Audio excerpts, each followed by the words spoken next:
Hi guys, good morning. Gusto niyo bang malaman kung paano ko ginawa itong hulog-hulog window shower? Nandito nga pala po ako sa beach na pinagtatrabahuan ko guys. So, dati-rati nung hindi pa ako na-assign dito, itong shower na to, kinundim. So, ito ako nang gumawa nito.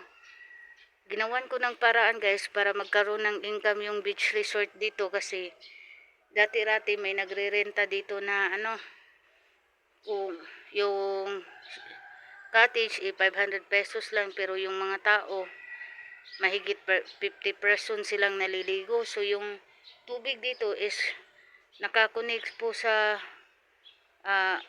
kuryente kasi tangke yung tubig dito. Kaya ginawan ko po ng paraan paano po kumita itong shower kasi mas lugi kami sa nagre-renta ng 500 tapos mahigit 50 person yung nag sa shower. So gusto niyo bang malaman guys kung paano ko ginawa yung ganito? Sample natin. Okay. Huhulugan ko, tingnan mo guys. So walang tubig na lumalabas. Okay. Tapos ito yung window na ginawa para sa shower. Pati nandito din sa kabila guys. So ito may ipapalit ako dito na sa kabila na shower kasi nasira yung looban nito. Pag hulugan ng 5 peso, buo yung bumabagsak. Hindi tulad nito na buo pa din. So, hulugan natin na 5 pesos. Kung gusto niyo pong malaman guys kung paano ko po ginawa, so abangan niyo po yung i-upload ko pong video.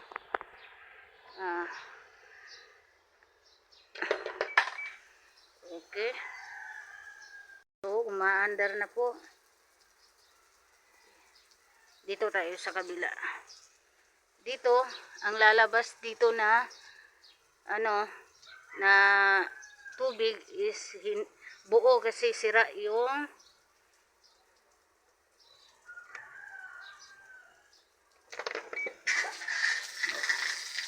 ganito siya pag lumalabas. So kailangan ko pong palitan ng ganito.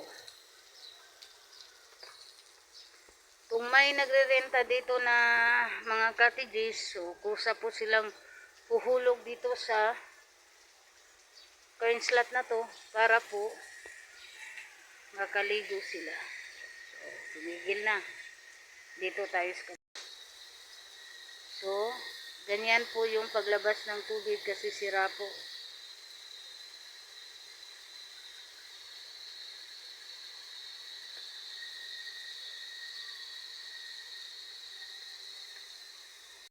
Okay, tumigil na. So, papalitan po natin ito. Tapos, hulugan natin ulit. Ayun. Napalitan ko na guys. So, hulugan po natin ulit ng 5 pesos. Okay. Ito guys, dati po kasi itong wifi window. So, yung ginamit ko lang nito is yung box tapos yung mga pisa sa loob, bago inasimbol ko lang. Kaya po ganito yung mukha. So, hulugan ko po ng 5 peso para po okay.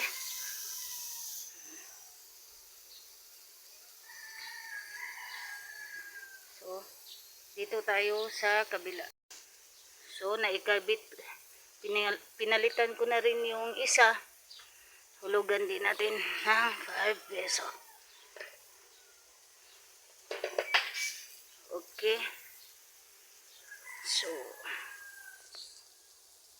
Kung gusto niyo pong malaman guys kung paano ko po ginawa yung hulog-hulog na 5 peso window shower, abangan niyo po yung vlog ko po sa susunod. At huwag niyo pong kalimutan mag like, share, and subscribe. Kung gusto niyo pong matuto guys, so abangan niyo po yung vlog ko po at mag-comment po kayo sa baba. So, tumigil na po yung isa. Yung katabi po dito guys,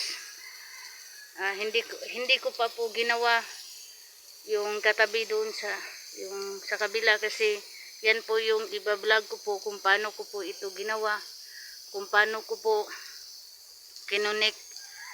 Lahat po ipapakita ko po sa inyo kung paano ko po inasimbol tong window na to, tapos kung paano ko po naikabit po dito sa shower.